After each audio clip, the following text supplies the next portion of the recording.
오늘 은혜 받으실 말씀은 에베소서 5장 15절에서 21절까지 말씀입니다.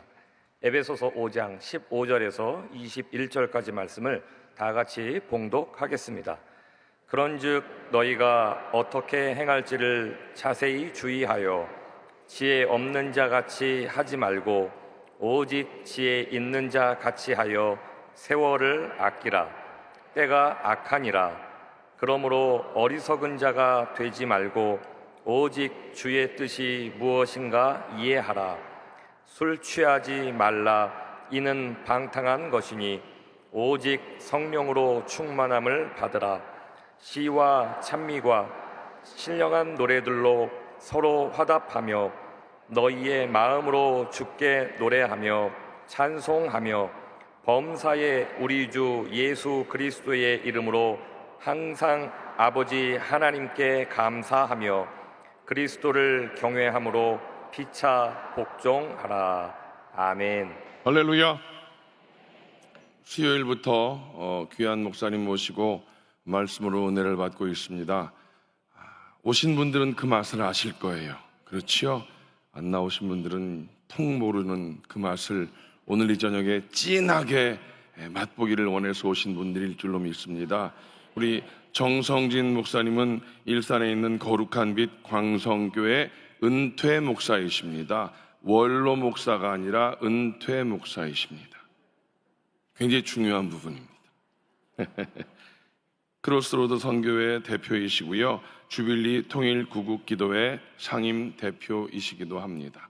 오늘 귀한 말씀을 통해서 우리 모두 성령 충만 받는 귀한 밤 되시기를 축복합니다. 목사님 나오실 때 할렐루야로 하나님께 엉덩이를 박수로 맞이하시겠습니다. 할렐루야. 우리 마누라가 이렇게 환영해 주면 참 좋겠네. 따라하시죠. 성령의 충만을 받으라. 부활하신 예수님께서 40일 동안 제자들에게 나타나셔서 하나님 나라에 대해 말씀하셨습니다. 그리고 제자들에게 분부하시기를 예루살렘을 떠나지 말고 내게서 들은 바 아버지께서 약속하신 것을 기다리라. 요한은 물로 세례를 베풀었으나 너희는 몇 날이 못되어 성령으로 세례를 받으리라. 할렐루야. 이렇게 말씀하시고 구름 가운데 하늘로 승천하셨습니다. 제자들이 이 말씀을 믿고 마가 다락방에 모여서 열심히 기도하면서 며칠이 지났을까요? 열흘이 지났습니다. 성령이 강림하셨습니다. 할렐루야. 우리 주님은 약속에 신실하신 분이시기 때문에 약속하신 그것을 반드시 지키십니다. 그때의 모습을 성경은 이렇게 그리고 있습니다. 호련히 하늘로부터 급하고 강한 바람 같은 소리가 있어 그들이 앉은 온 집에 가득하며 마치 불의 혀처럼 갈라지는 것들이 그들에게 보여 각 사람 위에 하나씩 임하여 있더니 그들이 다 성령의 충만함을 받고 성령이 말하게 하심을 따라 다른 언어들로 말하기를 시작하니라. 할렐루야. 방언이 터지기 시작했다, 그러한 말씀입니다. 바로 이날을 기독교에서는 성령 강림절로 지킵니다. 성령 강림절이 어떤 날이냐? 부활절 후에 50일째 되는 날, 유대교의 3대 명절인 오순절 날이었습니다. 기독교의 3대 절기가 성탄절, 부활절, 성령 강림절인데 이것은 유대교회의 무슨 절기였다고요? 오순절이었다, 그런 말이에요. 성령은 언제 임했다고요? 오순절 날. 이 날이 교회의 탄생일이 된 것입니다. 이와 같이 성령 강림절은 기독교에서 대단히 중요한 비중을 차지하는 절기입니다. 가정은 하나님께서 에덴 동산에서 아담과 하와를 짝지어 만드셨습니다. 에덴이라고 하는 말은 기쁨이라는 뜻입니다. 가정은 어디에서 만들었다고요? 기쁨의 동산 에덴에서 만들었습니다. 가정엔 돈이 있어야 될까요? 기쁨이 넘쳐야 될까요? 자, 그러면 교회는 어느 날 무엇이 임함으로 됐다고요? 성령이 임함으로 바로 교회가 된 것입니다. 그러면 교회는 무엇이 충만해야 됩니까? 성령이 충만해야 되는 것입니다. 할렐루야. 그런데 교회가 성질 충만한 사람들이 장악하면 안 됩니다. 여러분, 성질 죽이고 성령 충만하시기를 축복합니다. 인류의 역사를 구속사적인 관점으로 볼 때 크게 세 시대로 나눕니다. 구약을 성부 하나님 시대, 신약 시대를 성자 예수님 시대, 교회 시대를 성령 하나님 시대라고 말합니다. 자, 삼위일체 하나님이 다 동역 동사하셨습니다. 그런데 가장 앞장서 나타난 분이 구약에는 성부 하나님이 주로 나타나시고, 신약에는 성자 예수님이 나타나시고, 그리고 지금은 교회 시대입니다. 그래서 성령 하나님이 주로 역사하십니다. 초대교회로부터 우리가 살고 있는 시대를 교회 시대라고 하는데, 이 시대는 성령께서 주도하는 시대입니다. 성령께서 교회를 세우시고 성장시키시고 완성시키십니다. 지금은 교회 시대 중에서도 특히 교회 성장 시대입니다. 18세기와 19세기 선교운동이 일어난 결과 세계 도처의 교회가 개척되고 전 세계에 600만 개의 교회가 설립되었습니다. 한 주일에 2,000개씩 새로운 교회가 탄생했습니다. 2000년 전 마가다락방에서 오순절 성령 강림으로 시작된 예루살렘 교회는 주님의 예언대로 거의 땅끝까지 퍼지게 되었습니다. 한국만 해도 130년 역사에 남한의 좁은 땅에 1000만의 성도 5만 개의 교회가 서게 되었습니다. 그 중에 세계에서 가장 큰 교회가 여의도 순복음 교회입니다. 장로교 중에 제일 큰 교회가 명성교회 사랑의 교회입니다. 세계 감리교 중에 가장 큰 교회가 광림교회 금난교회입니다. 이렇게 세계의 20대 교회 중에 10개 정도가 한국에 있다는 놀라운 사실입니다. 하도 놀란 게 많아가지고 놀라지도 않네. 생각해 보세요. 세계 240개 국가가 있는데 세계 20대 제일 큰 20개의 교회 중에 10개 교회가 어디 있다고요? 한국에. 그 중에 제일 큰 교회가 어디 있다고요? 여의도 순복음 교회가 가장 큰 교회다. 할렐루야. 이렇게 한국 교회가 놀라운 성장을 하게 된 원인은 성령의 강한 바람이 불었기 때문입니다. 교회가 성장하기 위해서는 무엇보다 성령 운동이 일어나야 됩니다. 왜냐하면 교회는 성령 강림으로 인하여 탄생했기 때문입니다. 성령은 교회를 창조했을 뿐만 아니라 유지하고 발전시키고 성장시킵니다. 교회의 주인은 목사도 아니요 평신도도 아닙니다. 오직 성령 하나님이 교회의 주인이시요 지도자이시며 당회장이심을 믿으시기 바랍니다. 교회가 성장하기 위해서는 4가지 운동을 펼쳐야 합니다. 첫째는 성령 운동입니다. 오직 성령이 너희에게 임하시면 너희가 권능을 받고 예루살렘과 온 유대와 사마리아와 땅끝까지 이르러 내 증인이 되리라. 성령 받아서 증인이 되는 운동이 바로 성령 운동입니다. 여러분들이 이 운동을 잘 펼치셔서 한국교회를 이제까지 견인해 오게 된 것을 감사합니다. 두 번째, 말씀 운동이 일어나야 합니다. 믿음은 들음에서 나며 들음은 그리스도의 믿음으로 말미암았느니라.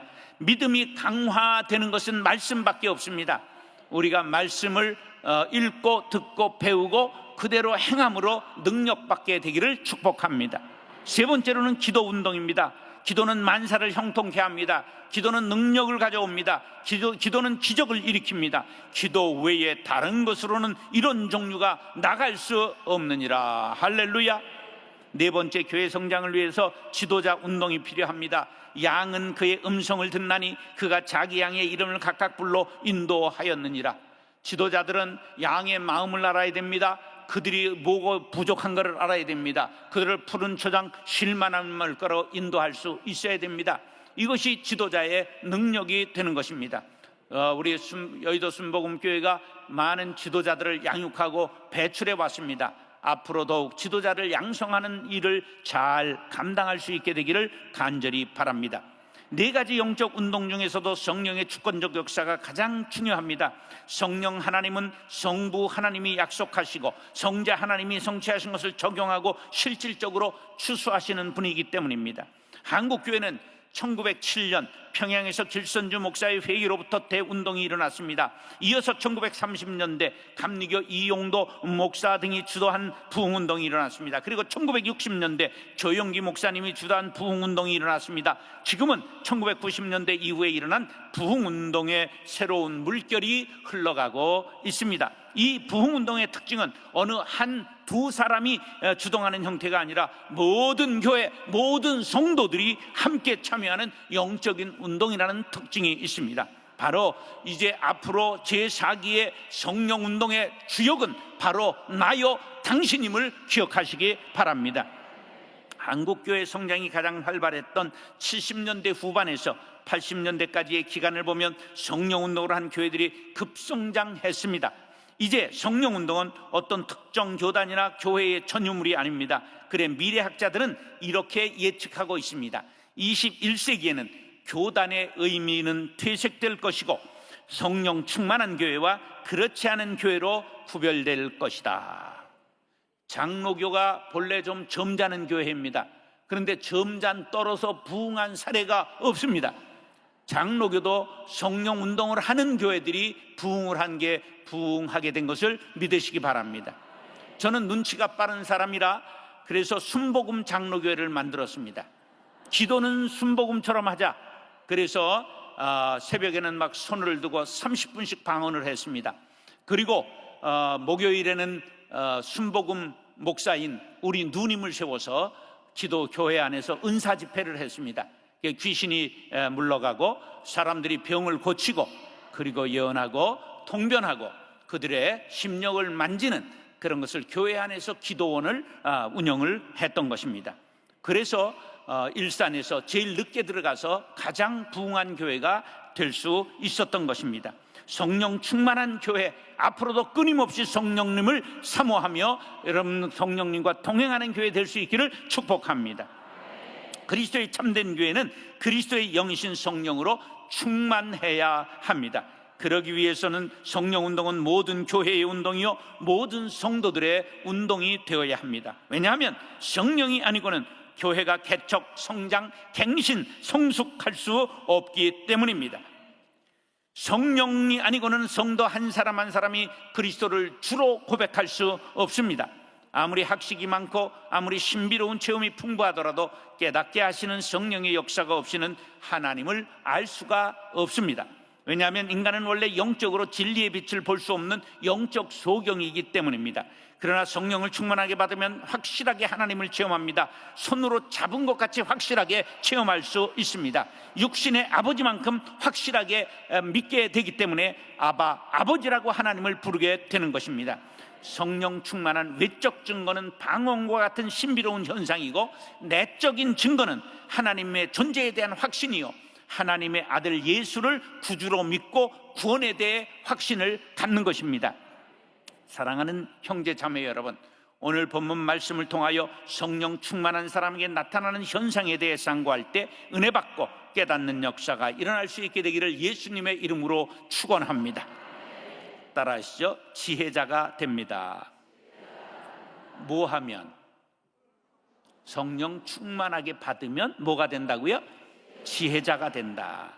요엘 선지자는 만민에게 이 말 성령에 대해 이렇게 예언했습니다. 그 후에 내가 내 영을 만민에게 부어주리니 너희 자녀들이 장래일을 말할 것이며 너희 늙은이는 꿈을 꾸며 너희 젊은이는 이상을 볼 것이며 그때에 내가 또 내 영을 남종과 여종에게 부어줄 것이라. 할렐루야. 내 신을 만민에게 부어준다. 무슨 뜻일까요? 성령을 충만하게 부어주시겠다는 약속입니다. 성령으로 충만하게 되면 자녀들이 예언을 합니다. 노인들이 비전을 제시하고 젊은이들이 그 비전을 가지고 만방으로 나아가게 되는 것입니다. 그러면 아무 조건 없이 성령을 누구에게 부어주시는가? 그것은 아닙니다. 성령은 하나님의 선물인데 예수님께서 주시겠다고 약속하셨습니다. 그러므로 예수님께서 하나님께 받아 사모하는 자에게 주십니다. 사도행전 2장 33절에 하나님이 오른손으로 예수를 높이시매 그가 약속하신 성령을 아버지께 받아서 너희가 보고 듣는 이것을 부어주셨느니라. 할렐루야. 우리 하나님께서는 사모하는 자에게 성령을 부어주십니다. 그러면 사모한다고 다 성령 충만하게 될까요? 전제 조건이 하나 있습니다. 그것은 걸림돌을 제거해야 됩니다. 따라서 걸림돌을 제거하라. 걸림돌이 뭐냐? 죄입니다.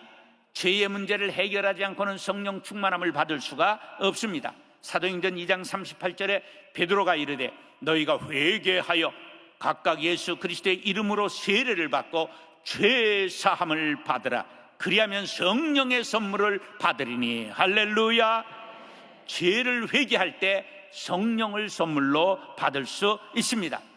성령은 하나님의 영이신 거로 죄가 자리 잡고 있는 더러운 심령엔 들어가지 않으십니다. 왜? 하나님은 깨끗하시고 거룩하신 분이시기 때문입니다.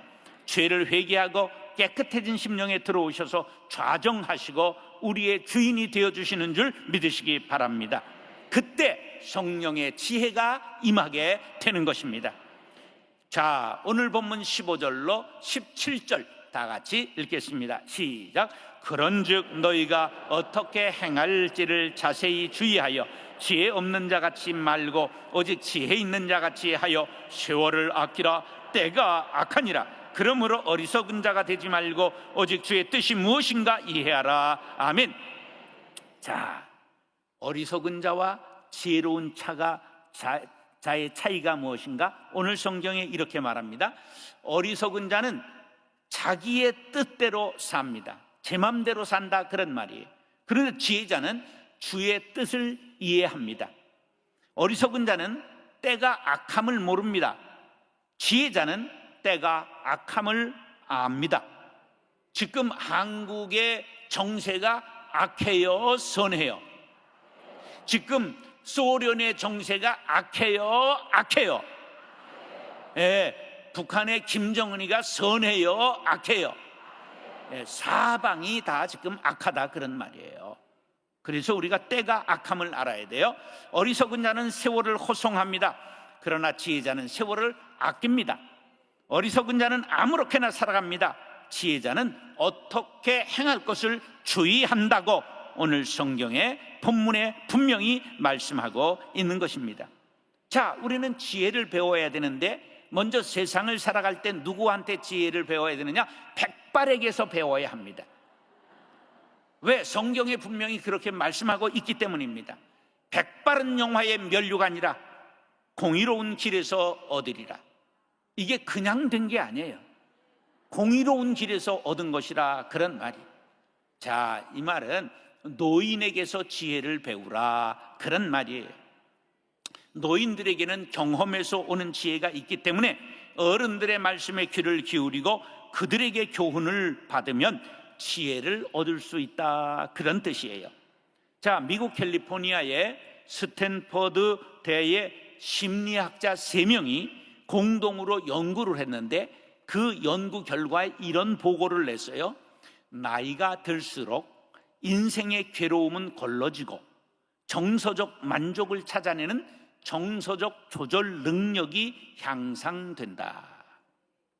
이게 무슨 뜻이냐 하면 노인이 되면 걱정과 나쁜 생각, 부정적인 영향 등은 그냥 지나가 버리게 내버려 둠으로써 감정을 긍정적으로 높이는데 비해서 젊은 사람들은 과거에 이제 막 지금 닥쳐오는 문제를 갖고 씨름하고 싸우고 넘어지고 자빠지고 한다는 거예요.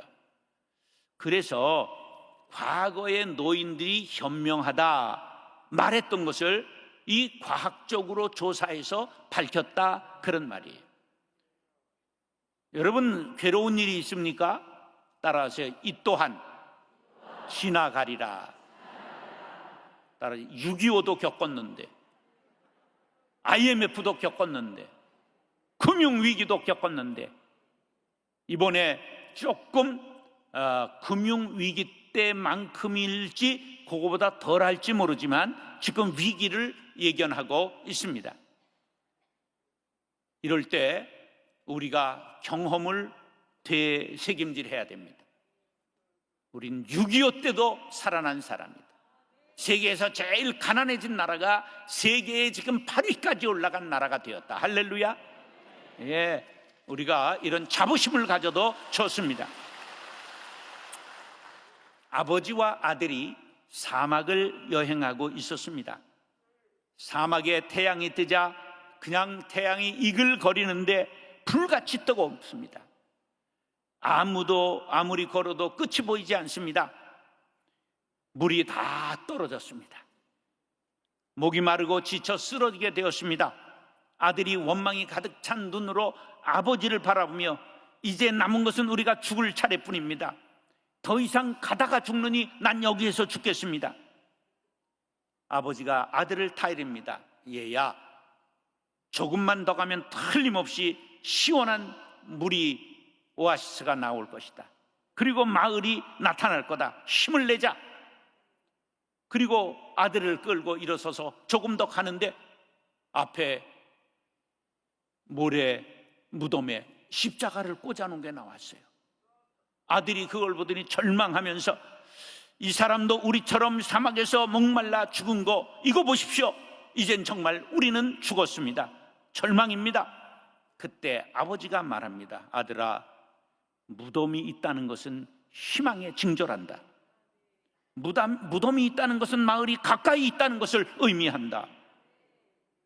늙은 아버지의 말대로 조금 가자 마을이 곧 나타났고 그곳에서 두 사람은 목숨을 건지고 안식을 취하게 되었던 것입니다.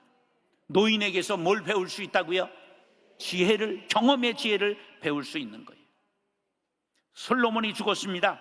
그 아들 르호보암이 왕위에 올랐는데 원로 대신들이 충언을 합니다. 부왕 솔로몬께서 지혜의 왕이셨지만 너무 많은 토목공사를 해서 국가재정이 위태롭게 되었습니다. 너무 많은 세금을 부과해서 백성들의 어깨가 무겁습니다. 백성들의 피곤함이 말로 다 할 수 없습니다. 세금을 감해 주시고 토목공사를 자제해 주시면 좋겠습니다. 그때 르호보암의 젊은 친구들이 조언을 합니다. 백성들은 자고로 조여야지 풀어주면 끝이 없습니다. 부왕보다 더 강하게 백성들을 다스려야 고분고분하게 말을 들을 것입니다. 르호보암이 노인들의 교도를 무시하고 젊은 친구들의 말만 믿고 강경 정책으로 밀어붙였습니다. 더 이상 견딜 수 없었던 백성들이 등을 돌리자 여로보암이라고 하는 장수가 일어나서 나를 따르라 외치니 12지파 중에 10지파가 따라가서 북이스라엘 왕국이 되고 남유다는 쫄딱망의 2지파만 남게 된 것입니다. 이렇게 해서 이들이 344년 동안 분열 왕국을 갖게 되었습니다. 지혜는 경험 있고 경륜 있는 사람에게 얻을 수 있습니다. 그런데 참된 생명에 이르는 지혜는 성령 충만할 때 얻을 수 있습니다. 할렐루야. 요한복음 14장 26절에 보면 보혜사 곧 아버지께서 내 이름으로 보내실 성령 그가 너희에게 모든 것을 가르치시고 내가 너희에게 말한 모든 것을 생각나게 하시리라. 할렐루야. 자, 성령께서 하시는 사역에 중요한 것 2개를 말하고 있는데 하나는 가르치시는 것, 하나는 생각나게 하시는 것입니다. 자, 그러므로 성령 충만하게 되면 듣고 배웠으나 꿰지 못하던 것들을 다 연결하기 시작하는 것입니다. 구슬이 서말이라도 굉장히 유식한 편이에요. 그렇습니다. 우리가 아무리 배워도 꿰지 못하면 그것이 지혜가 되지 못한다는 걸 알아야 됩니다. 단편적 지식만으로는 살아갈 수가 없습니다. 바로 성령 충만할 때 하나님께서 배움에 상관없이 모든 경험을 다 꿰어지게 하셔서 지혜자가 되게 만드는 것입니다. 성령이 스승되셔서 진리를 가르치시고 거룩한 뜻을 깨달아 예수를 알게 하소서. 내 평생의 소원, 내 평생의 소원, 대속해 주신 사랑을 간절히 알기 원하네. 한 번 더 성령의 스승 되셔서 진리를 가르치시고 거룩한 뜻을 깨달아 예수를 알게 하소서. 내 평생의 소원, 내 평생의 소원, 대속해 주신 사랑을 간절히 알기 원하니. 성령은 진리의 영이십니다. 그러므로 성령으로 충만하게 되면 지혜자가 됩니다. 사랑하는 형제 자매 여러분, 회개하고 성령 충만하게 받으시기를 축복합니다. 그러면 지혜자가 될 것입니다.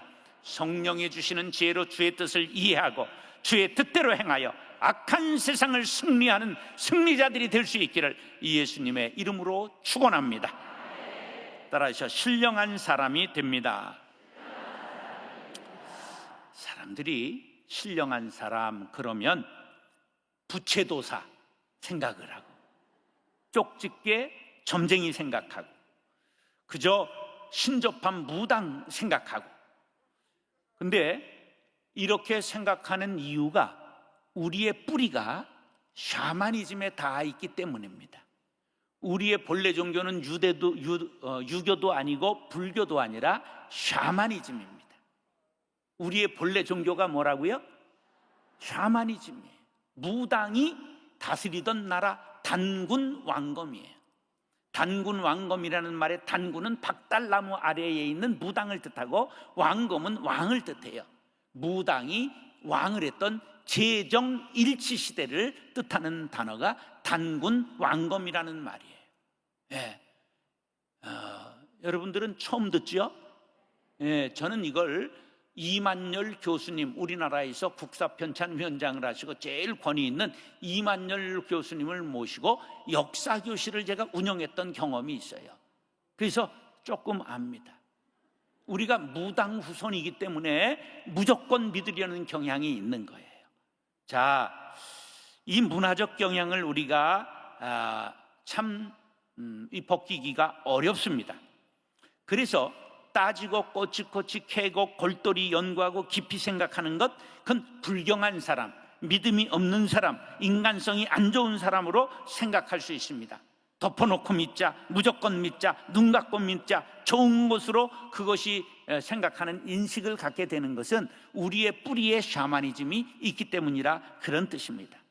자, 이것이 좋을 때는 문제가 없지만 문제가 생기면, 문제가 꼬이면 큰 사건으로 번지게 되고 이것이 교회적으로 어려움을 겪게 됩니다. 그래서 그냥 생명수라고 해서 박태선이가 손 닦은 물도 전부 가서 그걸 갖다 병 낫는다고 먹고, 그 다음에 저쪽에 어디에요? 포천에 그 물 받아 먹은 사람들 한번 자수해봐. 예, 포천 할렐루야 기도원 물 잡숴 보신 분 손 들어봐. 예, 아유, 그래서 얼굴이 비교적 좋으네. 예, 예, 우리가 그런 것들을 우리가 신비를 믿는 게 나쁜 것은 아니나 그것을 절대 신뢰할 때에 오는 우리가 실수를 범할 수 있다, 그런 말이에요. 그래서 우리가 꼭 중요한 것은 성경에서 말씀하는 신령하다는 의미가 무엇인가를 에베소서 5장 18절로 20절 오늘 본문을 통해서 깨닫게 되기를 바랍니다. 시작. 술 취하지 말라. 이는 방탕한 것이니 오직 성령으로 충만함을 받으라. 시와 찬송과 신령한 노래들로 서로 화답하며 너희의 마음으로 주께 노래하며 찬송하며 범사에 우리 주 예수 그리스도의 이름으로 항상 아버지 하나님께 감사하며. 할렐루야. 자, 성령 충만함을 받으면 술 취하지 않습니다. 술은 술 그 자체일 수 있고 2차로 세상을 의지하는 걸 술 취한다고 말합니다. 술과 성령을 비교해서 성경에서 말씀하고 있는 까닭을 제가 설명해 볼게요. 자, 술이 충만하게 되면 어떻게 되죠? 기분이 알딸딸해지고 해롱된다고 그러는 거예요. 그런데 성령이 충만하면 어떻게 되죠? 기쁨이 넘치게 되는 거예요. 이게 비슷한 현상이 있다, 그런 거예요. 술 충만하면 말이 많아집니다. 주사가 돼서 고장난 레코드판 그걸 그냥 또 돌아가고 또 돌아가고 우리 옛날 스케이트장에서 그저 이렇게 레코드판 틀어주면 프라우드 메리, 프라우드 메리, 프라우드 메리만 계속 이게 판이 긁어져 가지고 돌아가지를 않은, 그렇게 되는 것처럼 술이 충만하면 말이 많아지고 방언하고 성령 충만하면 복음을 전하게 되는 입이 열리게 되는 줄 믿으시기 바랍니다. 술 충만하면 겁나는 게 없습니다. 왜? 간땡이를 키우기 때문입니다. 그리고 성령 충만하면 두려움이 사라지게 되는 것입니다. 술 충만하면 남이 보기에 이상한 사람이 됩니다. 그것을 탈무드엔 뭐라고 말하느냐 하면, 사탄이 처음 노아가 홍수 후에 포도나무를 심었을 때 와가지고 내가 여기다 비료를 주겠다, 그래서 비료를 줬는데 어떤 비료를 줬느냐, 원숭이와 양과 사자와 돼지의 피를 거기에다가 뿌렸다는 거예요. 그래서 술을 먹으면 처음엔 양처럼 온순하다가 두 번째는 사자처럼 싸나워지고 그 다음에 세 번째는 원숭이처럼 해롱되다가 마지막에는 돼지처럼 토하고 뒹굴고 그렇게 난리를 친다. 그것이 탈무드의 유대인들의 책에 나오는 이야기입니다. 술이 충만한 사람은 깨어나면 후회하기도 하고 내가 언제 그랬냐 하고 모르기도 합니다. 그러나 성령 충만해 보십시오. 감사가 넘치고 의식이 또렷합니다. 성령 충만한 결과에 대하여 19절 20절에 뭐라고 그랬는가, 한번 19절 20절을 띄워주시면 고맙겠습니다. 시와 찬미와 신령한 노래들로 서로 화답한다. 초대교회 예배의 모습을 보여주고 있는 것입니다. 지금도 천주교와 정교회에서는 이 초대교회의 시와 찬미와 신령한 노래를 불렀던 바로 예배의 형태를 취하고 있습니다. 제가 정교회도 가보고 그 천주교도 가보고 성공회도 가보고 전부 다니면서 비교해보기 위해서 많이 돌아다 봤습니다.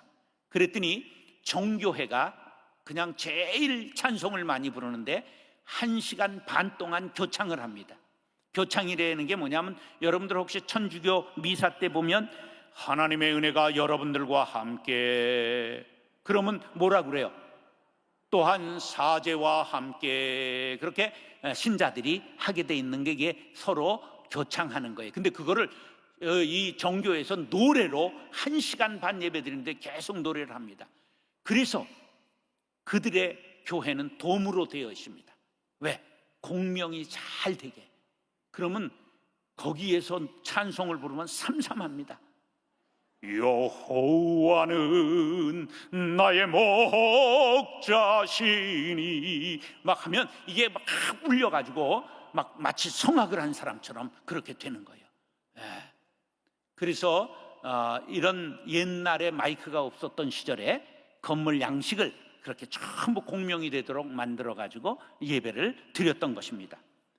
성령 충만한 것은 바로 시와 찬미와 신령한 노래를 부르며 주께 노래하며 찬송하며 하나님 아버지께 감사하는 것이 성령 충만한 사람의 모습인 것을 기억하시기 바랍니다. 욕하고 비방하고 저주하고 불평하고 악을 쏟아놓고 음담패설을 늘어놓던 사람이 변하여 찬송하고 거룩한 말을 하고 사람을 격려하고 칭찬하고 생명을 살리는 입술로 완전히 입이 변하게 되기를 축원합니다. 로마서 8장에 성령을 통해 생명을 받은 사람에 대해 이와 같이 말씀합니다. 육신을 따르는 자는 육신의 일을, 영을 따르는 자는 영의 일을 생각하나니 육신의 생각은 사망이요 영의 생각은 생명과 평안이니라. 아멘. 고린도전서 13장은 육신에 속한 사람을 어린아이라고 말하고 성령 충만한 영을 쫓는 사람을 장성한 사람으로 표현하고 있습니다. 내가 어렸을 때에는 말하는 것이 어린아이와 같고 깨닫는 것이 어린아이와 같고 생각하는 것이 어린아이와 같다가 장성한 사람이 되어서는 어린아이의 일을 버렸노라. 할렐루야. 성령 충만하게 되면 육신에 속한 옛사람 어린아이의 일을 버리고 성숙한 사람이 되어 깨닫는 지혜도 얻게 되고 생각하는 것도 성숙화되고 말하는 것도 생명을 살리는 거룩한 말로 바뀌게 되는 것입니다. 이 얼마나 복된 일입니까? 이렇게 되기를 축원합니다. 오늘 본문 20절에 보면 예수 그리스도의 이름으로 항상 아버지 하나님께 감사한다고 말하고 있습니다. 항상 감사의 기도를 드린다는 뜻으로 해석할 수 있습니다. 신앙이 없는 사람들의 특징은 불평과 불만, 성령 충만한 사람의 특징은 항상 감사가 가득한 것입니다. 은혜를 받지 못한 사람들의 기도는 주십시오로 시작해서 주십시오로 끝납니다. 그러나 성령 충만한 사람의 기도는 감사로 시작해 감사로 끝나는 것입니다. 요셉은 감옥에서도 감사했습니다. 다니엘은 잡혀 죽을 것을 알고도 하루 3번씩 감사의 기도를 드렸습니다. 욥은 고난 중에도 입술로 범죄하지 않고 감사의 기도를 드렸습니다. 바울도 감옥에서 기뻐하며 감사했던 것입니다. 이것이 바로 성령 충만한 진정한 모습입니다. 성령 충만하면 신령해집니다. 신령한 것은 비정상적이고 비인간적이고 비인격적인 몰아지경에 들어가고 황홀경에 들어가는 것을 말하는 것이 아니라 더 인격적이 되고 더 신사적이 되고 더 정신이 또렷해지고 더 열정적이 되고 더 헌신하는 일꾼이 되는 것을 의미합니다. 이런 상태 속에서 뜨거운 예배자가 되고 항상 기도하고 우리가 변화되는 사람을 신령한 자가 되었다고 말하는 것입니다. 이왕 신앙생활 하는데 이런 경지에 들어가시고 싶으신 분은 아멘 하시기 바랍니다. 천국은 침노하는 자의 것입니다. 여러분, 거룩한 욕심을 가지시기 바랍니다. 우리가 어떻게 신앙이 신령해져야 되는가? 스데반이 처음 순교자입니다. 그의 모습을 사도행전은 이렇게 기록하고 있습니다. 공회 중에 앉은 사람들이 다 스데반을 주목하여 보니 그 얼굴이 천사의 얼굴과 같더라. 지금 돌멩이로 맞아 죽기 전에 스데반의 얼굴이 천사의 얼굴처럼 환하게 변했습니다. 돌에 맞아 죽으면서 스데반이 이렇게 말합니다. 무릎을 꿇고 크게 불러 이르되 주여 이 죄를 저들에게 돌리지 마옵소서. 그리고 자는 것처럼 죽었다고 성경은 기록하고 있습니다. 바로 예수님이 십자가에서 저들이 몰라서 그런 것입니다. 저들을 다 용서하고 돌아가신 것처럼 스데반이 예수님을 본받게 된 것, 그 상태를 가리켜 신령하다고 말하는 것입니다. 사랑하는 형제 자매 여러분, 성령 충만하여 신령하게 되시기를 축복합니다. 스데반처럼 원수까지 용서하고 예수님을 깊이 닮아가는 신앙인들이 될 수 있기를 예수님의 이름으로 축원합니다. 자, 마지막으로 따라하시죠. 서로 섬깁니다. 자, 우리가 서로 사랑하며 살겠다고 만나서 그냥 한 입을 덮고 사면서도 그저 나이 들면 이름이 바뀌어서 네 자로 바뀌죠. 백년 왼수 이렇게 바뀌어요. 부부가 싸우고 이혼하는 이유가 첫 번째 제일 많은 이유가 뭐예요? 성격 차이라는 거예요. 그러면 부부가 남편이 나는 마르크스 레닌이 말한 공산주의 사상을 난 추종한다. 그러니까 하나님이 나는 아담 스미스의 자본주의를 나는 지지한다. 그리고 부부싸움 한 사람 본 경우가 있으면 손 들어봐. 그런 거 없어요. 한 남편이 나는 성장 우선주의를 지지한다. 그랬더니 아내가 나는 분배 우선주의를 지지한다. 그리고 부부싸움 한 사람 손 들어보세요. 없는 거예요. 뭐 갖고 싸우느냐? 당신은 왜 양말을 벗을 때 그렇게 뒤집어 놓고, 양말을 벗었으면 세탁기에 집어넣어야지. 이런 걸 갖고 싸우는 게 부부 아닙니까? 그러니까 또 이런 거예요. 옆집 여자는 출근하는 남편을 집 앞까지 나와서 배웅하더라. 그러니까 마누라가 그럼 그 여자하고 살아. 그러니까 그게 말이라고 터지나가리로 하냐? 이래가지고 싸우는 게 이게 부부라. 근데 이게 근본적인 걸 뜯어보면 서로 대접받기를 원하기 때문에 그런 거예요. 상대방이 나를 섬겨주기를 바라기 때문에 일어나는 일이에요. 이 해결책을 예수님이 마태복음 7장 12절에서 얘기를 했는데, 이게 성경 중에서 가장 중요하다고 예수님이 말씀하신 거예요. 7장 12절. 그러므로 무엇이든지 남에게 대접을 받고자 하는 대로 너희도 남을 대접하라. 이것이 율법이요 선지자니라. 이게 율법이요 선지자가 뭐냐? 구약 전체의 가르침이다, 이런 말이에요. 남을 먼저 대접하는 것, 아주 우스운 것 같지만 이걸 못하기 때문에 우리가 싸우고 깨어진다는 거예요. 사람이 본래 이기적이라 대접을 받고자 하는 마음을 누구나 가지고 있습니다. 그렇다면 먼저 남을 대접한다면 그곳에 천국이 이루어질 수 있다고 예수님이 말씀하신 것입니다. 쉬운 것 같으면 예수님이 말씀하셨겠어요? 그러나 어려운 일이지만 성령 충만하면 서로 섬길 수 있게 됩니다. 할렐루야. 에베소서 5장 21절 시작. 그리스도를 경외함으로 피차 복종하라. 이 말이 뭐냐면 너희들이 그리스도를 경외하는 예수쟁이냐? 그렇다면 서로 복종하라, 서로 먼저 섬겨라, 그런 말씀인 줄 믿으시기 바랍니다. 성령으로 충만케 되고 보니 예수 그리스도께서 하나님의 아들이신데 나 같은 죄인을 위하여 십자가를 지시고 고초당하신 것을 생각하게 됩니다. 주님께서 나를 섬겼는데 내가 주님을 섬기는 것 당연한 것이요, 주님께서 나뿐만 아니라 이웃을 위해 섬겼는데 내가 이웃을 섬기는 것이 당연하지 않겠는가?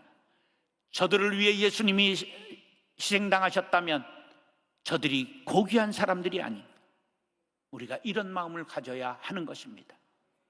자, 옆 사람을 보고 인사하겠습니다. 당신 속에 주님이 계십니다. 이 마음을 가진다면 어떻게 남을 우습게 여길 수 있겠습니까? 쉽게 말하면 이거요, 개나 고양이 이뻐하는 것만큼 사람 이뻐하면 성공이야. 난 요새 세상이 왜 이렇게 뒤배졌는지 몰라. 나도 개를 얼마나 중요한지 몰라. 나는 개를 너무 좋아해가지고 안 키워본 개가 없어. 근데 한 그릇짜리는 안 키우고 입담 하는 거, 적어도 진돗개 이상 되는 건 양치는 게 콜리, 그 시베리아 허스키, 막 그냥 막 별의별 거 다 길러봤어요.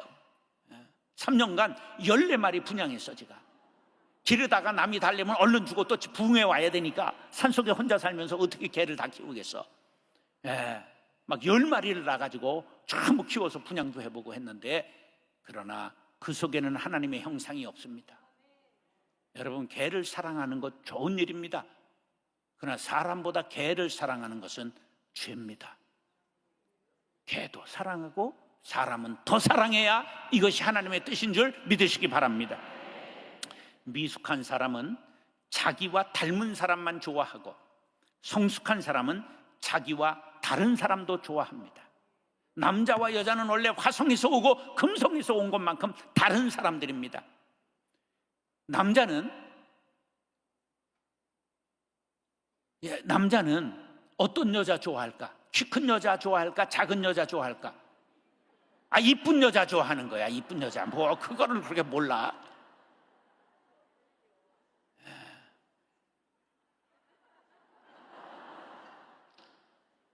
남자와 여자가 달라요. 남자는 수컷이기 때문에 반드시 마누라하고 지나가면서도 옆에 오는 여자를 봐요. 반드시 훔쳐보게 돼 있는 거야. 그냥 그렇게 훔쳐보는 것 같으면 그냥 떳떳하게 봐. 그렇게 그냥 마누라가 면허증을 줘. 남자가 본래 그렇게 태어난 거예요. 씨를 뿌리라고. 우리가 그냥 다르다는 것을 인정을 해야 돼. 그럴 때 이해할 수가 있는 거야. 싸울 대상이 아니라 이해할 대상이야. 우리가 전부 개성이 다르잖아. 그래서 서울에서 개성 가다 평양까지 가고 그러는데 우리가 다 다르게 태어난 거예요. 자, 따르세요. 나와 다른 것을 감사합니다. 옆에 사람을 보면서 나와 다른 것을 감사합니다. 우리가 다 똑같다면 이름이 뭐가 필요해? 초코파이 1, 초코파이 2, 초코파이 3, 초코파이 4지. 다 똑같은데. 자, 시간이 다 되어가니까 이야기하고 끝내려고 그럽니다. 한 사람이 지옥에 갔어요. 그 지옥의 식당을 갔는데, 저들이 저렇게 피골이 상접하고 흉악하게 생겼는데 저게 먹을 게 없나 보다. 의외로 막 먹을 게 너무 진수성찬인 거예요. 근데 식사를 알리는 때르릉 종이 울리니까 수저를 집는데 수저가 이만큼 긴 거야. 근데 여기 가운데를 집으면 전기가 올라.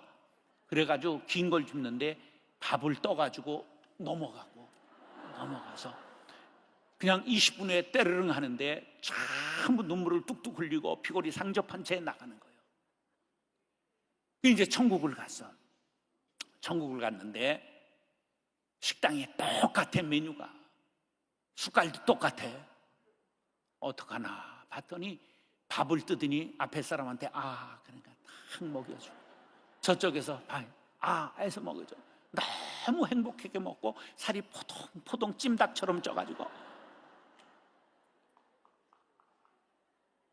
천국과 지옥은 다른 곳에 있는 것이 아니라 서로 섬기는 곳이 천국이요, 고대광실 높은 집에 살아도 섬기지 않는 것이 지옥이 된다는 것을 기억하시기 바랍니다. 할 말은 많아도 시간을 어기는 것은 죄인 줄 알아. 베드로전서 4장 8절로 10절 결론을 내리겠습니다. 자, 영상 다 같이 시작. 무엇보다도 뜨겁게 서로 사랑할지니 사랑은 허다한 죄를 덮느니라. 서로 대접하기를 원망 없이 하고 각각 은사를 받은 대로 하나님의 여러 가지 은혜를 맡은 선한 청지기 같이 서로 봉사하라. 저기 서로라는 말이 몇 번 나왔을까? 3번 나왔어요. 따라서 서로 사랑, 서로 대접, 서로 봉사. 우리가 성령 충만하여 서로 사랑하고 대접하고 봉사하는 일꾼들 될 수 있기를 존귀하신 예수님의 이름으로 축원합니다. 따라서 성령의 충만함을 받으라. 지혜자가 됩니다. 신령한 사람이 됩니다. 서로 섬깁니다. 기도하겠습니다. 사랑과 은혜가 풍성하신 아버지 하나님, 우리를 하나님의 자녀 삼으시고 예수 믿어 구원에 이르게 하시고 성령 받아 증인되게 하신 것 감사합니다. 다시 한번 간구하오니 성령의 충만함을 허락하여 주옵소서. 지식을 알 뿐만 아니라 모든 것을 꿰어 지혜자가 되게 하여 주셔서 세상에 돌아가는 이치를 알게 도와주시고, 왜 세상이 이렇게 난리법적인가? 말세의 지말이기 때문에 그런 것을 알게 도와주셔서 더욱 깨어 기도하게 하여 주옵소서. 우리 모두가 성령 충만을 받아 신령한 사람이 되기를 간절히 원합니다. 신령한 사람은 주여 무당이 되는 것이 아니라 우리가 시와 찬미와 신령한 노래를 부르고 입술에 감사가 주렁주렁 달리는 사람임을 알게 도와주셔서 어떠한 환경 속에서도 감사가 끊이지 않는 감사하는 자가 되게 하여 주시옵시며, 우리 모두가 성령 충만을 받아 서로 사랑하며 서로 대접하며 서로 봉사하며 서로를 섬기게 하여 주시옵소서. 그리하여 가정천국, 심령천국, 교회천국, 일터천국, 세상을 천국으로 만들어 나가는 멋진 그리스도인들이 다 되게 하여 주옵소서. 예수님의 이름으로 축복하며 기도드리옵나이다. 아멘. 아프신 곳은 아픈 곳에 손을 얹으십시오. 문제와 소원이 있으신 분은 가슴에 손을 얹으시기 바랍니다. 하나님, 오늘은 기도 시간이 짧았습니다. 그러나 하나님, 우리가 오늘 말씀을 우리 마음 가운데 새겼습니다. 하나님, 그 말씀을 기억하게 하시고 우리가 성령의 충만한 능력을 힘입는 믿음의 사람들이 되게 하여 주시옵소서. 성령 충만은 예수님 충만이십니다. 성령 충만은 말씀의 충만이십니다. 아버지 하나님, 예수님의 충만하심과 말씀의 충만의 능력으로 말미암아 우리 안에 모든 질병은 다 떠나갔사오니 그 질병으로 인하여 고통당하지 아니하게 하시옵소서. 고상수 성도님 뇌출혈은 치료됩니다. 이정환 성도님 자궁경부암은 치료됩니다. 홍순영 성도님 뇌경색은 치료됩니다. 문경한 아기가 하나님 의식이 회복되어지게 하시옵소서. 우리 모든 성도들 모든 연약함을 주님께 내어 던졌사오니 주여 책임져 주시고 치료하시어서 강건함을 누리게 하시옵소서. 마음에 여러 가지 소원이 있습니다. 주님이 아십니다. 우리들의 안고 섬을 하시는 하나님, 우리들의 머리털까지라도 되신 하나님께서 우리 마음의 소원을 아시오니 때를 따라 돕는 은혜를 허락하여 주시옵시고 마음의 평안과 위로로 함께하여 주시옵소서. 회복될지어다, 회복될지어다. 가정마다 하나님 아름다운 사랑 회복을 이루어 주시옵시고 아버지 지구역의 회복을 이루어 주시옵소서. 교회의 부흥을 이루어 주시옵소서. 내일 새벽까지 우리가 하나님 기도회가 잘 마무리되어질 수 있도록 성령님 역사하여 주시옵소서. 이제는 우리 주 예수 그리스도의 원하신 은혜와 아버지 하나님의 원하신 사랑하심과 보혜사 성령님의 대주교통 충만케 하심이 성령 충만을 받으라 이 말씀을 품고 세상을 향해 나가는 모든 성도들 개인 가정 자녀 사업 범사 위에 이제로부터 영원토록 함께 하시기를 간절히 축원하옵나이다. 아멘.